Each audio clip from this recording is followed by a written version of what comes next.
നോക്കൂ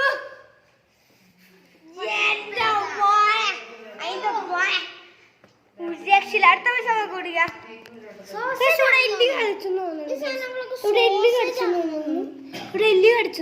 അല്ല ഇവിടെ സോസേജ് ആണെന്ന് തോന്നുന്നു. അടുത്ത നമ്മൾ പൊട്ടിക്കാൻ പോകും. അച്ചാത്തനാണ് പൊട്ടിക്കുന്നത്.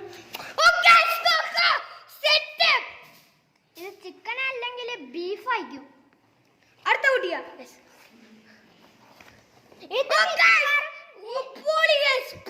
അപ്പൊ ഇത് ബീഫും ഇത് ചിക്കൻ ആയിരിക്കും. നോക്ക് നമ്മളങ്ങനെ വയറ്റിലേക്ക് അടിച്ചു കുത്തിക്കേറ്റാ. അപ്പൊ ഇന്നത്തെ വീഡിയോ ഇത്രേ ഉള്ളൂ. Bye bye.